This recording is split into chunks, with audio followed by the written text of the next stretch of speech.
Muy buenas tardes a todos, espero estén muy bien. Reciban un saludo muy afectuoso de los hermanos allá en Córdoba. Ellos han estado orando por este tiempo y es un privilegio poder compartir de la santa palabra de nuestro Dios. Como dice el hermano Jason, ¿verdad? Realmente no tiene importancia quién sea el que lleve a cabo el precioso ministerio de compartir la palabra, porque la palabra per se es eficaz, es poderosa y obra en los creyentes, dice la misma Biblia, ¿verdad? Entonces vamos a pedirle al Señor que se digne usar esta enseñanza y que cada uno de los que hoy estamos aquí seamos edificados, animados, exhortados en la fe y que podamos verdaderamente aprovechar al máximo todo lo que estaremos estudiando el día de hoy. Vamos a orar. Padre, te damos muchas gracias por la bendición hermosa con la cual hoy nos has distinguido para estar aquí reunidos, para llevar a cabo el estudio de tu santa palabra. Señor, qué bendición es estar juntos para realizar este acto sublime de adoración a tu nombre, según corresponde a los que por tu bendita gracia hemos nacido de nuevo, a aquellos que en tu gran amor y en tu misericordia podemos decir que somos bienaventurados. Gracias, Señor Dios, te pido que bendigas a cada uno de mis amados hermanos en esta congregación. Te ruego, Padre Celestial, que la ocasión y el motivo por el cual hoy me permites estar aquí, además de compartir tu santa palabra y que será ese trámite de visado el día de mañana, se lleve a cabo según tu buena voluntad. Tú harás lo que a ti te plazca, pero yo quiero pedirte, Señor Dios, que prosperes el proyecto para la gloria de tu santo nombre y que mis amados hermanos, Señor, también sean muy animados, exhortados y alentados. A mí ayúdame, asísteme, Señor Espíritu Santo, para llevar a cabo una correcta y apropiada exposición de la palabra gloriosa que tú has inspirado en tus apóstoles. Todo esto lo pedimos humildemente por los gloriosos méritos de nuestro amado Señor y Salvador, Cristo Jesús. Amén. En la mañana di pues un súper resumen de lo que es el Sermón del Monte, buscando en los hermanos que ellos tengan una idea un poco más clara de lo que vamos a estar hablando el día de hoy. Pero este es el mensaje más glorioso que alguna vez se haya predicado sobre el planeta Tierra. Y quiero, por favor, que me acompañen al capítulo número 5, capítulo 5 del Evangelio según Mateo. Y vamos a leer, por favor, de los versículos 3 al versículo número 12, aunque realmente me voy a enfocar hasta el versículo 9 en la exposición del día de hoy, pero vamos a leer toda esa porción. Dice: bienaventurados los pobres en espíritu, porque de ellos es el reino de los cielos. Bienaventurados los que lloran, porque ellos recibirán consolación. Bienaventurados los mansos, porque ellos recibirán la tierra por heredad. Bienaventurados los que tienen hambre y sed de justicia, porque ellos serán saciados. Bienaventurados los misericordiosos, porque ellos alcanzarán misericordia. Bienaventurados los de limpio corazón, porque ellos verán a Dios. Bienaventurados los pacificadores, porque ellos serán llamados hijos de Dios. Bienaventurados los que padecen persecución por causa de la justicia, porque de ellos es el reino de los cielos. Bienaventurados sois cuando por mi causa os vituperen y os persigan y digan toda clase de mal contra vosotros, mintiendo. Gozaos y alegraos, porque vuestro galardón es grande en los cielos, porque así persiguieron a los profetas que fueron antes de vosotros. Amén. Nos encontramos en este sermón que es desarrollado en 3 capítulos, capítulos 5, 6 y 7 del Evangelio de Mateo. He quedado yo prendado de esta enseñanza. Estamos estudiando el Evangelio según Mateo desde por ahí de septiembre del 2017 y ha sido verdaderamente una delicia estar estacionado en el Evangelio según Mateo. Pero todavía más lo ha sido para nosotros como congregación estar estacionado durante varios meses en el Sermón del Monte. Y algo que taladró mi mente y mi corazón profundamente es entender quiénes son los bienaventurados. Antes del estudio que hemos estado realizando, esta palabra me choqueó mucho, pero cuando profundicé en ella para comenzar a enseñarla, verdaderamente me ha conmovido, me ha confrontado, me ha avergonzado, me ha humillado, pero me ha elevado a las más sublimes alturas. Al tratar, o más o menos al haber medio ya rascado algo de la profundidad, la anchura, la amplitud, la largura de la gloria de lo que Cristo hizo en cada uno de nosotros. Y por eso yo quise compartir con ustedes, quizá ustedes tengan un conocimiento más amplio, más profundo de lo que vamos a ver hoy, y qué bueno, gloria a Dios, pero ciertamente esta es una porción poderosa de las Santas Escrituras. a instancias de su pastor que me hizo una observación. Bueno, el día de hoy tenemos por título de este sermón, ¿quiénes son los bienaventurados? Y me obligó a escribir una proposición y creo que eso está muy bien.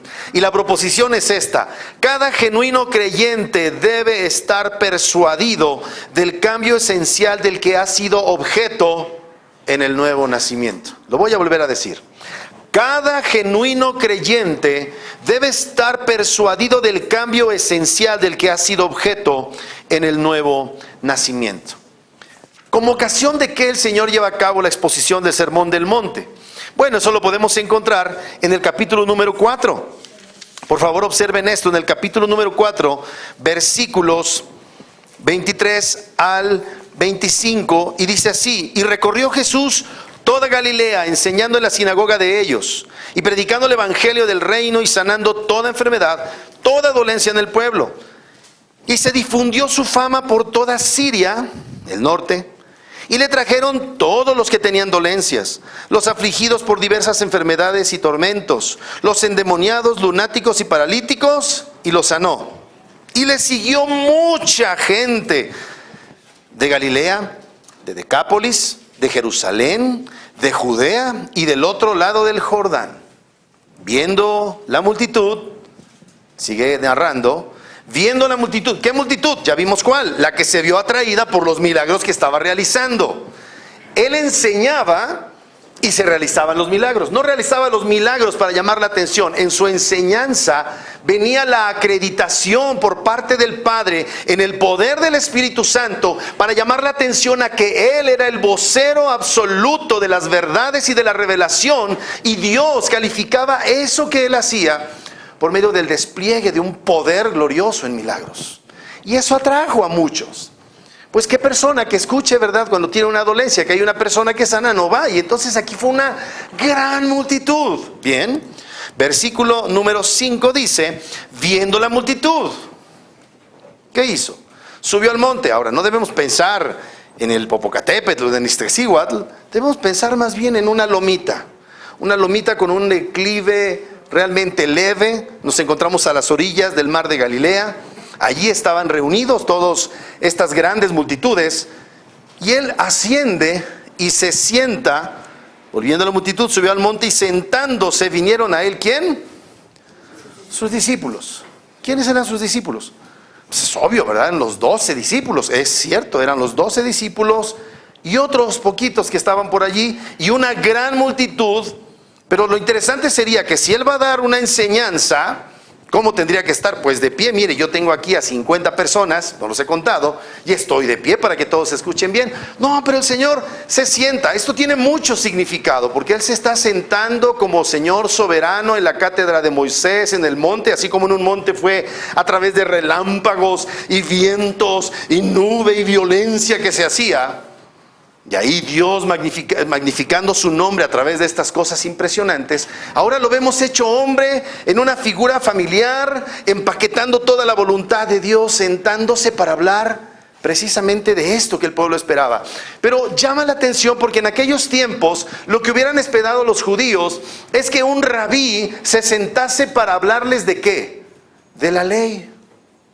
De qué es lo que ellos tenían que hacer. Pero el Señor no va a lo que deben hacer. En su momento lo hará, pero el Señor va a hablar acerca de la naturaleza de aquellos a los que Él ha llamado a su reino. El Señor no comienza con el hacer, el Señor comienza con el ser. Comienza con la esencia misma de lo que permite llegar a hacer. Usualmente los seres humanos estamos abocados más al hacer que al ser. Y bíblicamente, y a la luz de lo que el Señor va a enseñarnos en esta porción, es más importante ser que hacer. Y por eso Él comienza a hacer, valga la expresión, una descripción de cuál es la esencia de aquellos que son parte del reino de los cielos. Para este momento nuestro Señor ya fue bautizado, ya se identificó con nosotros, ya fue ordenado en un sentido como sacerdote, ¿verdad? Por otro sacerdote, y en otro sentido ya fue inaugurado el reino de los cielos cuando viene el Espíritu Santo en forma corporal como de paloma, y es anunciado como: este es mi Hijo amado en el cual me complazco. Y ahora Él, como nuestro apóstol, nuestro profeta, nos va a dar instrucciones, pero Él se dirige a aquellos que son los bienaventurados. Y la palabra bienaventurados es una palabra muy interesante. No voy a usar los términos griegos, pero usualmente las versiones se refieren a ellos, como ya lo dije, bienaventurados. Otra puede ser muy felices, otra puede ser muy bendecidos o bendecidos. Pero usualmente en nuestra mentalidad, como ya dije, abocada al hacer, pensamos más en términos de los efectos de la bienaventuranza que en la bienaventuranza como la causa de la bendición. Voy a decirlo de nuevo. Usualmente pensamos en la bienaventuranza como si fuera un elogio por lo que hacemos. Pero en el texto, como vamos a estudiar, no es un elogio por lo que hacemos. En el texto es una expresión que denota la causa por la cual hacemos las cosas. Es decir, pensemos en la palabra bendecido. Es la acción de bendición de alguien, de un tercero, depositado en un ser humano por el cual se les llama bienaventurados. Quiero darles un poquito nada más muy breve, como una idea conforme a Efesios capítulo 1, versículo 3, de lo que yo quiero decir. Mire cómo dice en Efesios capítulo 1, alguna vez ya lo he compartido aquí con ustedes, para que veamos a qué se refiere esa bendición. No es bendición por lo que hacen los bienaventurados, es lo que dice la santa palabra acerca de por qué hacen lo que hacen. Y en Efesios nos dice en el versículo número 3, Efesios 1:3 dice: bendito sea el Dios y Padre de nuestro Señor Jesucristo, que nos bendijo con toda bendición espiritual en los lugares celestiales en Cristo. Bienaventurado no es otra cosa más que ser bendecido por Dios, en virtud de lo cual hay una serie de cosas que empiezan a suceder. Es la bendición de Dios la que lleguemos a la conclusión de que somos pobres en espíritu. Es a causa de la bendición de Dios que lloramos. Es a causa de la bendición de Dios que somos mansos. Es a causa de la bendición de Dios que tenemos hambre y sed de justicia. Es a causa de la bendición que Dios obró en los que hemos creído en Cristo, que ahora nosotros extendemos misericordia y somos misericordiosos. Es a causa de la bendición que Dios efectuó en nosotros, que ahora nosotros somos de limpio corazón. Todavía no tanto, ¿verdad? Es a causa de la bendición de Dios efectuada en nosotros, que ahora podemos ser llamados pacificadores. No es una serie de requisitos que hay intrínsecamente en nosotros por lo que somos bienaventurados. Es la obra que Dios hizo en nosotros, por lo cual somos bienaventurados. Habiendo dicho eso, que tengan muy buenas tardes. Dios los bendiga, yo ya me voy. Pues realmente les he dicho todo, en un sentido. No se trata de que hemos reunido los requisitos para entrar al reino de los cielos, sino de una operación que Dios realizó en nosotros, por la cual ahora podemos estar en el reino de los cielos. Y en esto, mis amados hermanos, estriba la gran diferencia con la gran mayoría de mensajes que se hacen acerca del reino de los cielos, porque usualmente nos colgamos la gloria de esto. Y esto que vamos a ver, que son las características de los bienaventurados, mis amados, no son cosas que naturalmente encontremos en nosotros. El ser bendecido por Dios es la cosa más gloriosa que nos puede llegar a suceder y no se ajusta a nuestros parámetros de bendición. Porque ahora, por ejemplo, se habla del famoso evangelio de la prosperidad y ahí eres bendecido por Dios si tienes tu chequera llena, si tienes carro último modelo, si todo te pinta bonito. Y la verdad es que cuando yo veo la vida de los cristianos, no nada más los de los contemporáneos, sino los de aquí, los que están en la Biblia, si leemos al final del capítulo 11 del libro de Hebreos, veremos que no se ajusta absolutamente a nada de los parámetros de este mensaje diabólico llamado el Evangelio de la Prosperidad. Porque la bienaventuranza es una acción que solo Dios puede llevar a cabo en el corazón de los hombres. Y entonces debemos tener esto muy en claro, mis amados hermanos. Macario es una persona, que es la palabra original, dije que no le iba a decir, ya la dije. El bienaventurado es una persona a la que Dios le ha extendido sus beneficios, una persona a la que se le han conferido las ventajas del reino de los cielos. Macario describe a un creyente en una posición envidiable. Cuando la Biblia te dice bienaventurado, lo que está diciendo, eres digno de envidia. Porque Dios ha obrado en ti, porque hay una relación directa entre lo que Dios ha hecho en ti y lo que ahora tú haces para la gloria de Dios. Y entonces comienza la narrativa, empieza a describir no solamente la esencia de estos bienaventurados, sino cómo se distinguen estos bienaventurados. Y comencemos este viaje. Espero que Dios me dé la gracia para hacerlo en breve. Mateo capítulo 5 versículo 3 dice: bienaventurados, bendecidos, a causa de la operación de Dios en ellos. Estos han llegado a una conclusión. ¿Son qué? Pobres en espíritu. Amigos, amados, hermanos, ¿a quién de los que están aquí gusta que les digan pobres? Bueno, ahora se ha vuelto una virtud, pero en términos naturales humanos, ser pobre es hasta como medio humillante, ¿verdad? Tú eres un pobre, luego si tú eres un pobre tercermundista, tú eres un pobre mexicano y nos ofendemos. Pero resulta que esta persona, a causa de la obra de Cristo en él, ha llegado a una sola conclusión: es pobre en espíritu. ¿Y sabe la palabra pobre? ¿Cuál sería una de las mejores maneras de traducirla? Indigente. El extremo último, contrario a lo que es un rico. Y me gusta mucho lo que dice, porque dice: bienaventurados los pobres, pero no nada más pobres, pobres en espíritu. ¿Por qué? Porque de ellos es el reino de los cielos. ¿Qué puede ser desde la perspectiva de Cristo lo más valioso sino su reino?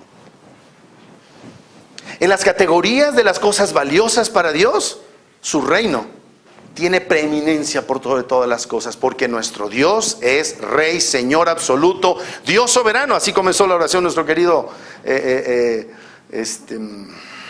Rubén. Es codo, por eso no me acuerdo de su nombre. Marro.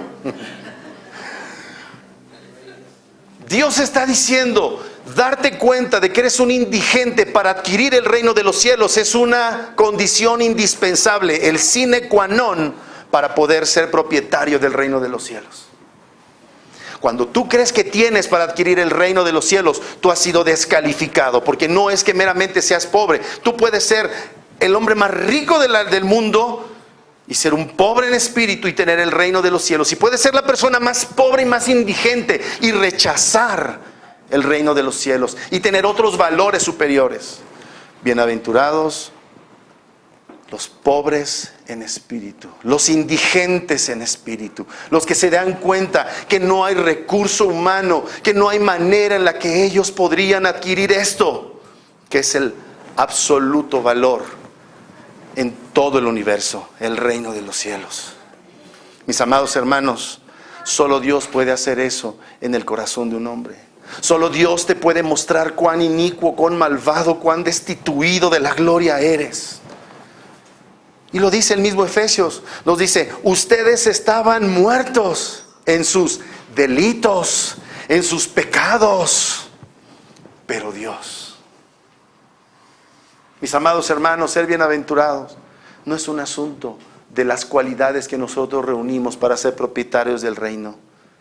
Es el gran amor de Dios por pecadores indigentes desde el punto de vista espiritual, a los que Él le ha placido darle el reino de los cielos. Los que no tienen nada, lo tienen todo cuando hablamos en términos espirituales. Y tú podrías ser una persona de clase media y una persona de clase baja. Eso no tiene absolutamente nada de importancia, porque te es necesario, me es necesario darme cuenta que soy un pobre. En palabras de nuestro Señor Jesucristo, nos es necesario nacer de nuevo. Solo cuando has nacido de nuevo y puedes ver la realidad de tu vida. Porque antes andábamos, no, pues yo no soy tan malo, yo no le hago mal a nadie. Mira, bueno, sí, soy medio malillo, pero bueno, pues ¿quién no es malillo ahora? ¿Verdad? Todo mundo lo hace. No seas legalista, no seas rigorista. Mira, bueno, sí, yo sé que yo me comunico con Dios a mi manera. ¿Y sabes qué estás diciendo? ¿Crees que eres rico? Estás engañado pensando que tienes la riqueza para poder acceder al reino de los cielos. Nos es necesario nacer de nuevo para ver nuestra verdadera condición de indigentes espirituales y poder decirle a Dios en nuestra completa desesperanza: ¿cómo puedo entrar al reino de los cielos? Tú no puedes, pero yo sí te puedo introducir al reino de los cielos. Cuando tienes algo que ofrecerle a Dios, cuando tienes algo en tus recursos humanos, te estás calificando como rico y tu riqueza no es suficiente para el valor de este glorioso reino. Así es que nos es necesario ser pobres en espíritu, porque de ellos es el reino de los cielos. ¿Qué tienes delante de Dios? Si tú dices, no tengo nada para comprar lo que Él me ha dado, estás en el lugar correcto. Pero si tú piensas que tienes algo, alguna moneda de cambio, tú no has entendido cuán necesario te es la bendición de Dios para entrar a su reino. ¿Y cómo somos bendecidos los pobres en espíritu? Cuando se nos predica esto. Cuando se nos da la tremenda y gloriosa noticia de que somos unos arruinados, pero que Dios ha enviado a su santo Hijo Jesucristo. ¿Sabes una cosa? Para este momento, en este capítulo 5, ya lo dije hace rato, han pasado ya un año de ministerio de nuestro Señor. Y cuando observamos capítulo 1, 2 y 3 del Evangelio según San Juan, observamos que el Señor hacía una serie de cosas para convertir a sus discípulos, para que ellos llegaran a una conclusión. Esta conclusión era: me es necesario nacer de nuevo. Mateo capítulo 4. Bienaventurados los que lloran. Bienaventurados los que son bendecidos por Dios, lloran. Bienaventurados los que lloran, porque ellos recibirán consolación. ¿Por qué lloran? Lloran porque no nada más se dan cuenta que son completos indigentes. Lloran porque se dan cuenta de que sus acciones, su vida, todo lo que son, todo lo que todavía hacen, no se corresponde con lo que Dios ha demandado en su santa palabra, y andan llorando. ¿Sabe una cosa? Cuando uno entiende la gloriosa gracia de Cristo, solamente hay algo que lo distingue a uno: el llanto constante. Y dejamos de hacernos la pregunta de: ¿y por qué a unos los escogiste y a otros no los escogiste? Para preguntar: ¿y cómo pudiste escoger a un tipo como yo? ¿Por qué me salvaste a mí? Por el puro afecto de su voluntad. Y lloras. Y lloras por tu pecado, aunque hayas nacido de nuevo. Estás en tu vida, oras y dices: ahora sí, el día va a pintar re bien. ¿Y cómo se ponen los días cuando oras? Y verdad que lloras, pero ese llanto que hay, esto que Dios ha hecho por haberte hecho nacer de nuevo, este lloro que hay en tu corazón por pecar e ir en contra de los preceptos claros de Dios, produce un gran lamento en ti. Los cristianos nos la pasamos llorando. Lloramos por la gracia de este Dios que nos salvó, pero lloramos porque vemos nuestra incompetencia, vemos nuestra torpeza. ¿Qué dice la Biblia? A esos está garantizada. A esos es a los que Dios les ha garantizado su consuelo. Pero la palabra consuelo se queda corta, porque usualmente tenemos una perspectiva emocionalista, ¿verdad? Y entonces decimos: ay, si Dios viene y me abraza con su amor. Y sí te abraza con su amor, pero hace algo mejor: te fortalece. Te dice: mira, mi hijo, tú no puedes, pero Él sí puede. Cada que te enfrentas con tu realidad como mal padre, como mal esposo, como mal trabajador, como mal hermano, como mal primo, todo lo que podamos llamarle nosotros que tiene cierto valor, mis amados, todo eso lo arruinamos. Y aunque seamos cristianos, ¿y qué hacemos? Lloramos. Pero ¿qué hace Dios? Nos fortalece. ¿Por qué sigues viniendo si eres tan pecador, amado hermano? ¿Qué te insta a venir cada domingo? Y yo sé, yo he pasado en mi vida situaciones así en donde he querido renunciar a mi fe, pero ahí estoy de regreso. ¡Necio! Es una santa necedad. Es que ¿a dónde puedo ir sino a mi Cristo. Y esto no significa, ¿verdad?, que vas a seguir pecando. Ciertamente cuando tú lloras a causa de tu pecado, te estás volviendo cada vez más intolerante a tu propio pecado. Y por eso lloras. Tú no lo ves. Quizá tu familia no lo vea y diga, ajá, pero Dios está obrando en ti. Bienaventurados los que lloran, porque ellos, y solo ellos, serán fortalecidos, confortados, alentados y consolados. Si tú crees que no hay motivo de lloro en tu vida, tú no has entendido qué es lo que Cristo ha hecho en tu vida. Este es un tipo de lloro que es un dolor como de una muerte, como que has perdido la esperanza. Y ¿sabes qué? Los que hemos nacido de nuevo, sí, lloramos porque hemos perdido una esperanza, la esperanza en nosotros. Y decimos, miserable de mí, ¿quién me librará de este cuerpo de muerte? Y ahí está Cristo. Solo ahí. Si es cierto que maldito el hombre que confía en el hombre en tratándose de la salvación en cuanto a un tercero, maldito el hombre que tiene algo de confianza en sí mismo, porque con toda seguridad saldrá defraudado. Pero por ahí es el camino de la bienaventuranza. Y nos es necesario nacer de nuevo para entender estas cosas. No solamente eso, Mateo 5:5. Dice, bienaventurados los mansos, porque ellos recibirán la tierra por heredad. ¿Qué es lo que nos enseña este mundo? Todo lo contrario. Tú tienes que ser un conquistador.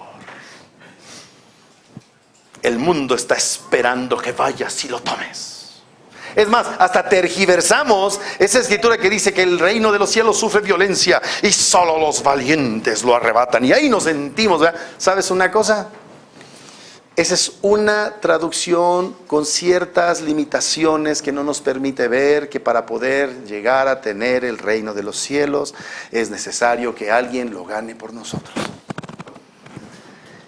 Y eso significa ser manso, entender que tú no puedes y bajar las manos. Mire, cuando nos presentaron el evangelio nos defendimos a capa y espada, ¿verdad? No. O sea, sí, ahí vienes ya con tus cuentos, ay, ¿verdad? Y éramos poderosos en el trabajo y poderosos con las muchachas, ¿verdad? La mirada, sí, nos sentíamos conquistadores.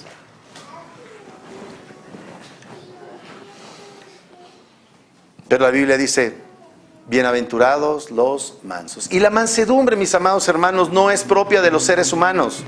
Menos, aún cuando somos cristianos, no somos tan mansos. No sé si alguna vez te han dicho, ¿y eso que eres cristiano? ¿Eso es lo que te enseñan en tu iglesia? Y te pones, ¿verdad? Y te empiezas a defender y hiciste alguna barbaridad. Yo sé que aquí no deberían de ver a los cordobeses, pero hacen cada barbaridad sus hermanos cordobeses, empezando por el pastor. Y nos dicen, eso está mal. No, ¿cómo va a estar mal? ¿Cómo crees? Pero esta cualidad de manso es entender que muchas veces lo que dicen de nosotros es la verdad y bajamos los brazos. A veces cuanto más nos defendemos no hacemos más que arruinar las cosas. Y la Biblia dice, bienaventurados los mansos. Una persona que ha sido llevada al punto de dejar de defenderse. Eso, mis amados hermanos, ese es poder de Dios. Eso no es natural en nosotros. No. Dios dijo que hay que ser mansos, pero no hay que ser mensos. Pues a veces tendremos que ser mensos. A veces tendremos que asumir el oprobio. A veces tendremos que abrazar la ofensa. Y muchas veces no es abrazar la ofensa porque muchas veces es verdad. Somos iracundos, somos desesperados, somos irritables, somos hoscos para hablar. Su pastor cada que va me dice y yo, aleluya, gloria a Dios. Porque ve cosas que yo ya ni veo en mí. Cosas en las que me estoy defendiendo con mi familia. Y pues como él es el pastor, pues yo me tengo que someter, ¿verdad? Y a veces estamos abiertos a que nos corrija el pastor, pero no estamos dispuestos a que nos corrija nuestra propia familia. Qué difícil es eso. Hermanos, debemos dejar de levantar la guardia. Si hemos nacido de nuevo, si somos bienaventurados, es necesario dejar de tratar de conquistar las cosas por nuestros medios, bajar los brazos y dejar que sea Dios el que nos gane lo que gane por nosotros lo que humanamente nosotros no podemos ganar. Bienaventurados los mansos. Porque, fíjate la expresión, bienaventurados, bendecidos los que son mansos. Más bien, eres manso porque has sido bendecido, no porque eres manso recibes la bendición. Porque has sido bendecido eres manso.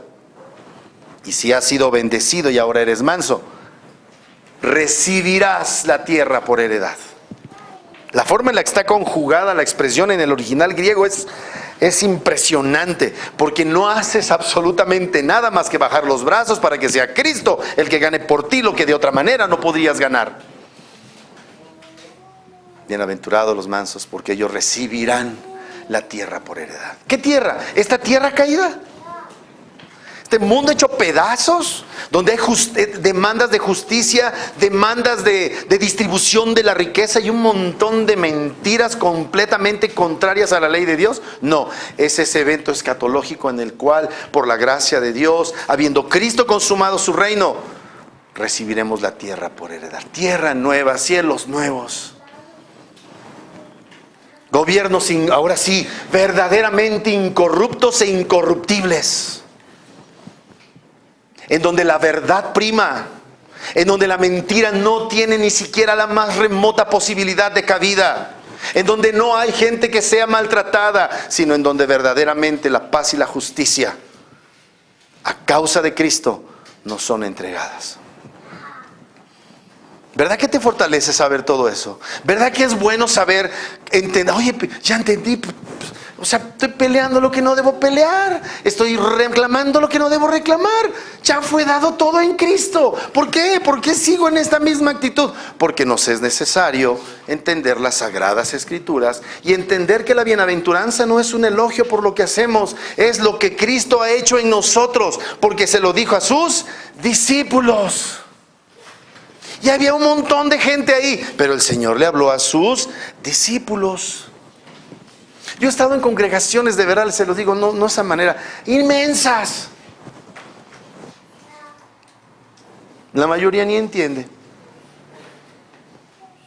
Pero los que han nacido de nuevo, entienden. Y luego viene, y ahora déjame presentarlo así. Estos tres primeros lo que hacen es presentarnos dice el hermano Martin Lloyd-Jones, es como si nos presentaran un monte, el cual tenemos que escalar y nosotros somos cuadraplégicos. Tienes el monte Everest y estás en una silla de ruedas. Llegar a la cúspide requiere que alguien lo haga por ti. Requiere que seas tomado para llegar a la cúspide. ¿Quién crees que hizo eso? Bendito Cristo. Maravilloso Cristo. Nuestro bien supremo. Luego viene la gran cúspide. Mateo capítulo 5, versículo 6. Bienaventurados los que tienen hambre y sed de justicia, porque ellos serán saciados. Tu reclamo de justicia no es resultado de tu bondad. Tu reclamo de justicia, porque esa es una manera de decir bienaventurados los que tienen hambre y sed, es a causa de lo que Dios ha hecho. Pero a ver, vamos a hacer una distinción. Esta justicia no es la justicia por la cual Dios retribuye según sus obras a los hombres. Eso se llama justicia retributiva, incluso justicia punitiva. Aquí estamos hablando de un tipo de justicia en donde no se balancean las cosas. Hablamos aquí de una justicia, y esto es glorioso, en la que alguien ha hecho por nosotros lo que nosotros no podíamos haber hecho, y ese que hizo por nosotros las cosas es declarado intrínsecamente justo, y esa justicia de aquel, esa justicia que nos ha de ser imputada, esa justicia que no es nuestra, es la justicia de Cristo, habiendo sido lograda mediante la obediencia activa en todos los mandamientos de la fe y su obediencia pasiva, viviendo Él en sí mismo las demandas punitivas de la ley. Esta justicia no es la justicia que todo mundo reclama. Es que no es justo que me hayan quitado el otro. Es que no es justo el otro. Y ahí están, ¿verdad? Todo mundo tratando de hacer justicia. Hermanos, la justicia en esa manera, los hombres humanos no la podemos llevar a cabo. Esa justicia retributiva de darle a cada quien lo que corresponde, es imposible para los hombres en su estado pecaminoso poderlo llevar a cabo. Solo Dios perfecto puede hacerlo. Aquí habla de una justicia que se refiere a una declaración de parte de Dios de aprobación a una persona. Eso en la Biblia se llama la justicia, voy a decir la palabra, la justicia dikaiosine, que es el resultado de creer en la persona y obra de Cristo. Y aunque no hicimos lo que Cristo hizo positivamente, ni morimos en una cruz en lugar de Cristo, sino que creemos que Cristo hizo lo que nosotros no pudimos y que Cristo muere en la cruz por nosotros. Cuando creemos esa verdad, el libro de Romanos nos dice que somos declarados justos. Es decir, cuando naces de nuevo, cuando Dios te bendice, entiendes que tú estás imposibilitado de cumplir las demandas justas de Dios, pero que hay uno que sí la cumplió por ti y tienes hambre de ese que cumplió la justicia en tu lugar. ¿Me estoy explicando, hermanos amados?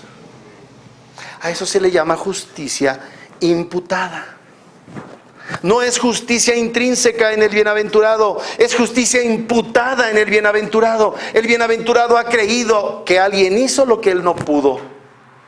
El bienaventurado, por creer eso, es declarado justo por Dios, como si lo hubiera realizado, porque alguien lo hizo por él. Eso es lo que Cristo hizo en la cruz. Y eso es lo que Cristo hizo durante toda su vida terrenal. Obedecer de una manera consciente, deliberada, la voluntad de su Padre expresada en la ley, toda la ley, e incluso muriendo en una cruz, como la ley lo ordenaba, en donde decía: maldito todo aquel que es colgado en un madero. Y cuando nosotros creemos que Él hizo eso por nosotros, en nuestro lugar, de manera sustitutiva, Dios nos declara justos. Pero no es hasta que ves tu estado de pobreza espiritual, no es hasta que lloras por tu pecado, no es hasta que has sido hecho manso y bajado los brazos y que ves a Cristo en el esplendor de la gloria de su cruz. Una cruz manchada de sangre por tu culpa y por la mía. No es hasta que ves esa cruz vacía y una tumba vacía y lo crees con todo tu corazón como el medio que Dios te ha dado para llegar al conocimiento de la salvación. No es hasta ese momento que eres declarado justo delante de Dios. Bienaventurados los que tienen hambre y sed de justicia. Justicia de Cristo. No justicia propia, no venganza contra tu enemigo, tu adversario, tu vecino, o tu esposo, o tu primo, o tu cuñado, o lo que haya sido. Sino cuando has encontrado que solo Cristo satisfizo la justicia demandada por su Padre. Cuando dejas de estar esperando de ti y de los demás una retribución que, amado hermano, no la mereces. Si fuéramos tratados con la justicia que Dios determina para los que mal obran, estaríamos en un serio problema. Y los que están sin Cristo tienen ese problema. Pero tú y yo podemos decir con certeza absoluta que nosotros, habiendo sido justificados por la fe en la persona y obra de Cristo, tenemos paz para con Dios. Amado, Dios está en guerra contra la humanidad. Ayer estábamos ahí fuimos al Turisburg, ¿no? Y andábamos en unos lugares tan bonitos de la Ciudad de México y andábamos en los lugares donde todo el mundo quiere estar. Ahí estábamos en Plaza Santa Fe, entre los bendecidos. Contra esos, si no les predicamos el Evangelio, van a morir en esta guerra, porque Dios está en guerra contra la humanidad caída. Y tú no has caído en esa guerra. Tú ahora tienes hambre y sed de esta justicia gloriosa. Ya llegamos a la cúspide, ahora empieza la obra en el sentido de en la otra parte de la montaña, ¿verdad? Versículo número 7. Bienaventurados los misericordiosos, porque ellos alcanzarán misericordia. ¿Quién es misericordioso en el sentido de tender la mano compasivamente a otro ser humano? Solo los que han nacido de nuevo. Los demás buscan su gloria.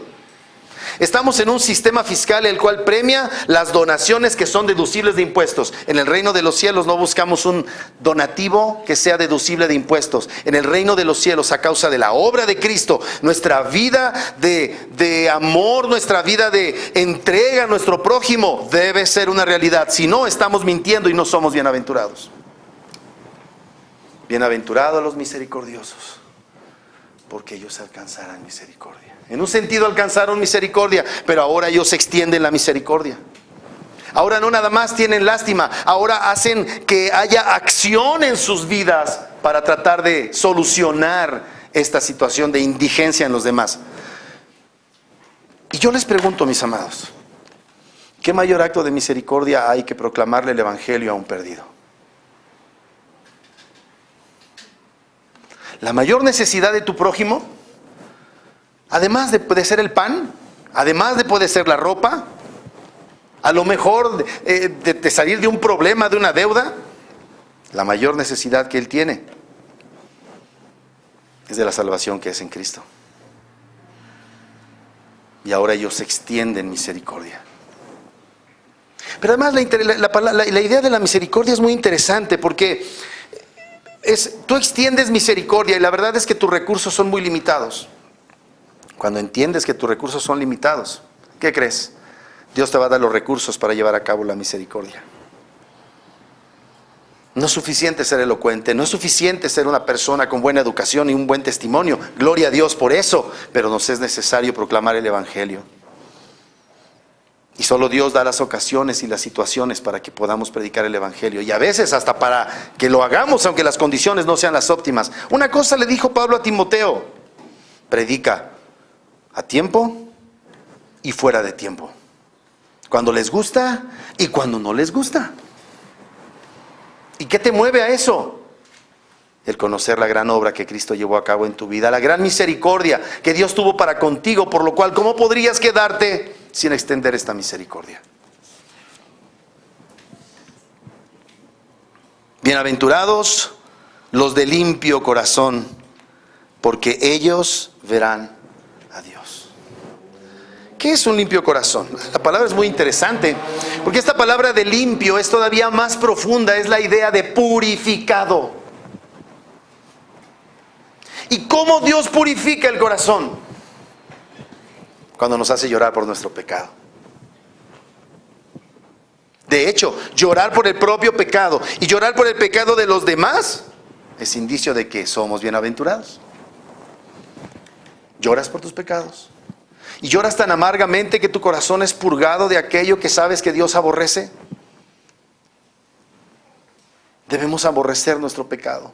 Oye, pero ya no son tan graves como antes. No importa, ese pecado crucificó a tu Señor en esa cruz.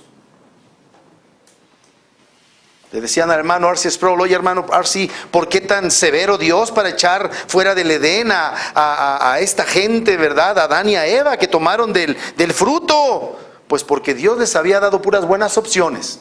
Tenían que comer de un solo fruto. Les dijo: no tomarán de ese fruto. Y ellos fueron e hicieron precisamente lo que Dios les dijo que no hicieran. Que Dios los haya sacado del Edén y no los haya fulminado ahí mismo es una muestra de una gran misericordia. Pudo haber sido muchísimo más severo. Porque aquí hablamos de una creación que fue creada por gracia, a la cual Dios sustentaba, a la cual Dios le daba todo lo que necesitaba en las condiciones óptimas, y se burlaron de Dios. Y los cristianos decimos: no es tan grave, por favor, no seas religioso. ¿Y saben qué, mis amados hermanos? Como dice el hermano Sproul, ¿con quién creen que estamos tratando? Los pecados que cometemos, esos crucificaron a Jesús. Oye, pero yo ya soy salvo. Sí, pero sigues pecando. Y esos pecados fueron ahí, puestos en esa cruz, y Dios clavó ese decreto que nos era contrario, quitándola de en medio. ¿Podemos seguir de una manera deliberada tomando el pecado como algo tan ligero? Decía el hermano Sproul, ¿qué pasa con ustedes, gente? Y es cierto. Hemos disfrazado nuestros pecados de decencia y de respetabilidad, hermanos, pero no hay pecado pequeño. Esos pecados tienen el poder, ya no para nosotros, pero fueron los que crucificaron a Cristo en la cruz. Y debemos lamentarnos. ¿Qué pecado crees que no es desagradable para Dios? Debemos tener un corazón purificado por la acción del nuevo nacimiento a la hora de la predicación del Evangelio. Y por eso es necesaria la predicación del Evangelio siempre en nuestros cultos, porque necesitamos que sean purgados esos pecados. Necesitamos lamentarnos de ellos. Decía el hermano Jason, si alguien está aquí y tiene un problema de resentimiento, un problema de enojo contra otro hermano, vaya y reconcíliese con él. Yo dije, paso, mecha, está en el Palacio Nacional y está lleno de guaruras.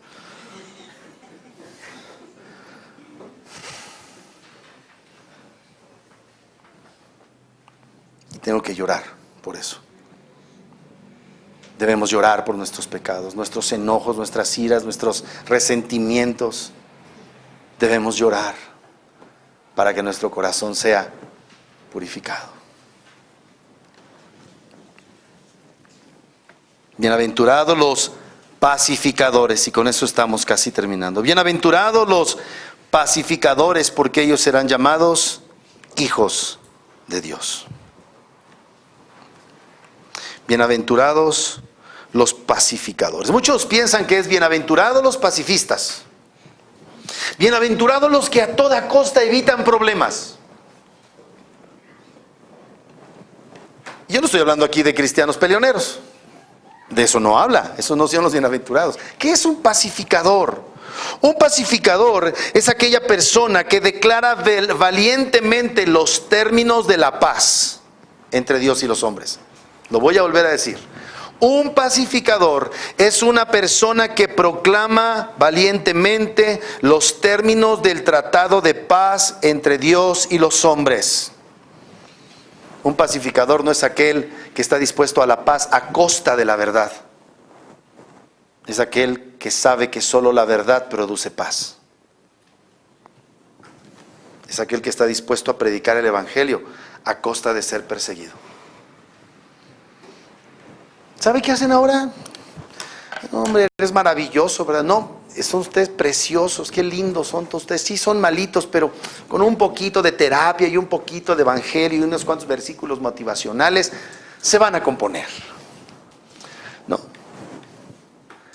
Ser pacificador es decirle al pecador su tremenda necesidad de salvación en Cristo Jesús y decirle, has violado la ley como yo la violé, y solo en Cristo vas a hallar la paz con Dios, porque si no vienes al arreglo de paz que Dios ha entregado, que es a su santo Hijo muriendo en una cruz en tu lugar y resucitando para que tú seas declarado justo, vas a tener un serio problema en la eternidad con Dios. No, los cristianos no andamos buscando problemas, pero predicar este evangelio que ofende nos va a provocar muchos problemas. ¿No es cierto que la primera vez que escuchaste el evangelio parece que te dieron una purga? Ya no se usan las purgas, ¿verdad? Ya estoy muy viejito. ¿No es cierto que la primera vez que te dijeron tu gran necesidad de un Salvador de la categoría de Cristo te fue lo más repulsivo? Alguien dijo, no recuerdo quién, creo que fue el hermano Spurgeon, dijo, te dirán la verdad y la verdad te hará libre, pero primero te va a hacer enojar mucho.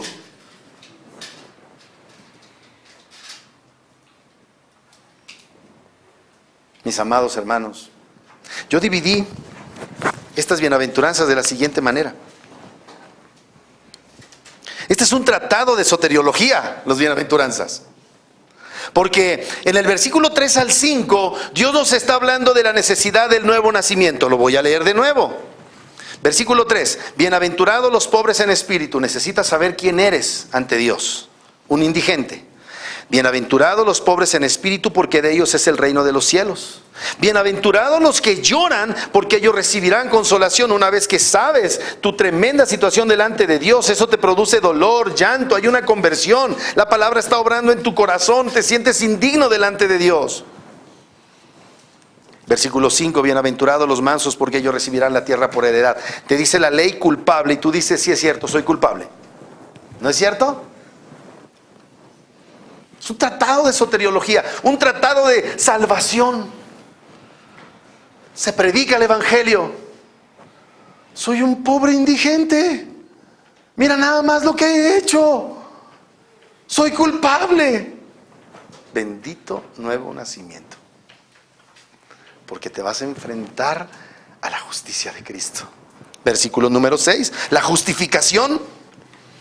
Bienaventurados los que tienen hambre y sed de justicia. No su justicia, la justicia de Cristo. Porque ellos serán saciados. Es todo lo que necesito. ¿Te acuerdas? Cuando dejaste de pensar, no, y me tengo que portar bien, y ahora que 5 Padres Nuestros y 20 de aquellas. Y dijiste, ¿en serio? Solo necesito a Cristo. Nuestra preciosa doctrina de solo Cristo en las 5 solas. Y dices, yo me sacio en Jesucristo.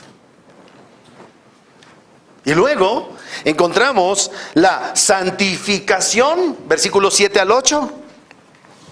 Bienaventurados los misericordiosos porque ellos alcanzarán misericordia. Acciones de misericordia por lo que Dios ha hecho en tu vida. Bienaventurados los de limpio corazón, esa etapa de constante santificación, de la obra de redarguir del Espíritu por su palabra. Bienaventurados después, santificación, versículos 7 y 8. Misericordiosos de limpio corazón. Y número 9, la proclamación. Los cristianos proclamamos la verdad de Cristo. Glorioso nuevo nacimiento. El nuevo nacimiento, la justificación, la santificación y la proclamación. Para que empieces a funcionar como un verdadero discípulo de Cristo, amado hermano, te es necesario nacer de nuevo y te es necesario saber cuán gloriosa es tu categoría de bienaventurado. No es que tú hayas cumplido las cualidades y los requisitos de la bienaventuranza, es que Dios obró en ti, por lo cual eres bienaventurado. ¿Qué puedes hacer? ¿Cuál es la aplicación práctica de esto? Vive por ello. Medítalo cada día. Busca, indaga, investiga. Para que tú te sigas enriqueciendo y nutriendo de estas gloriosas verdades por las cuales puedes comenzar a vivir una vida más eficaz de la que has vivido hasta ahora. No sé si habré logrado mi cometido. Solo me encomiendo a Dios, habiendo despertado en ti un interés por conocer lo que la obra de Cristo ha hecho en ti. Pero de que eres un bienaventurado si has creído en Cristo, lo eres, aunque todavía no te ajustes a esto. Porque el que hace la obra en su pueblo es Dios. Así es que a Dios debemos darle la gloria y la honra, y solamente a Él, amados hermanos, de encontrarnos en esta gracia en la cual estamos firmes. Termino con eso. Romanos capítulo 4.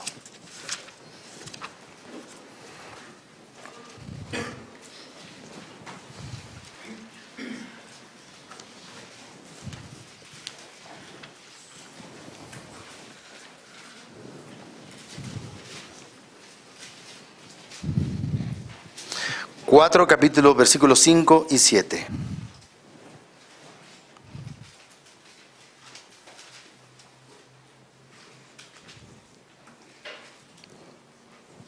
Es de antes, versículo 1. ¿Qué pues diremos que halló Abraham nuestro padre según la carne? Versículo 1. Porque si Abraham fue justificado por las obras, tiene que de gloriarse, pero no para con Dios. Porque, ¿qué dice la Escritura? Creyó Abraham a Dios y le fue contado por justicia. Pero al que obra, no se le cuenta el salario como gracia, sino como deuda.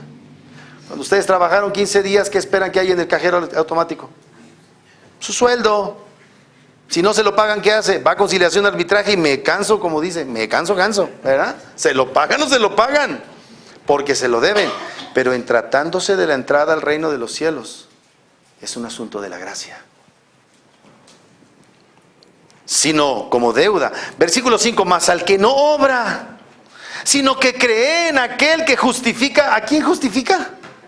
¿A los buenos? ¿A los ricos? ¿A los que están felices? ¿A quién? Al impío. Su fe le es contada por justicia. Como también David habla de la bienaventuranza del hombre a quien Dios atribuye justicia sin obras, diciendo: bienaventurados aquellos cuyas iniquidades son perdonadas y cuyos pecados son cubiertos. Bienaventurado el varón a quien el Señor no inculpa de pecado. Pero tú pecas. Tus pecados fueron inculpados a Cristo, fueron imputados a Cristo.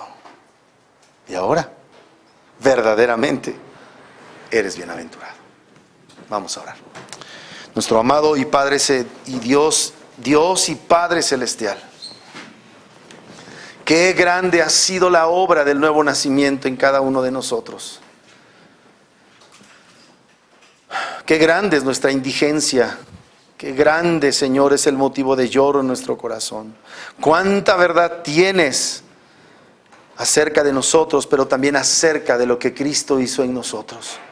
Así es que hoy, Señor, nos satisfacemos en Cristo. Para Él, Señor Dios Padre, es todo el honor y toda la gloria. Y te damos gracias porque tú estás no solamente satisfecho en tus demandas, estás complacido en grado sumo por lo que tu Hijo hizo en nosotros, por nosotros. Y ahora, Señor Dios Padre, estás complacido con nosotros a causa de Cristo. Nuestro Dios, no nos conviene gloriarnos, no nos conviene, Señor Dios, atribuirnos ni un poquito de la gloria de lo que Cristo hizo. Toda la honra, todo el honor es tuyo. Todo lo que nosotros, Señor, juzgamos como valioso, Padre Celestial, queda ensombrecido, palidece ante la poderosa y hermosa obra de tu Santo Hijo por nosotros. Gracias, Señor Dios, por no habernos desamparado. Gracias por habernos contado entre tu pueblo, Señor. Gracias porque ahora con absoluta certeza, si hemos nacido de nuevo, estamos unidos a Cristo y nada nos puede separar de tu mano ni de su mano, Señor. Y al final llegaremos a verte cara a cara. Y estaremos, Señor Dios Padre, pero tan absortos en adorarte, que todos los padecimientos, luchas, circunstancias difíciles en nuestras vidas no serán más que una pequeña forma de ver la magnitud de la obra de Cristo en nuestras vidas. Te doy gracias por esta iglesia, te doy gracias por el hermano Jason. Te pido humildemente, Señor, que lo sigas llenando de tu sabiduría y de tu gracia para conducir a esta iglesia junto con los varones temerosos que has venido sembrando. Te pido que me ayudes allá en Córdoba, te pido que nos ayudes, Señor Dios, para llevar a cabo la correcta predicación y exposición de tu santa palabra, Señor. Te rogamos humildemente, Padre mío, que des fruto por tu palabra en nuestras vidas. Y todo esto lo pedimos humildemente, en el glorioso nombre de nuestro Señor Jesucristo. Amén. Que tengan una bienaventurada tarde, mis amados hermanos.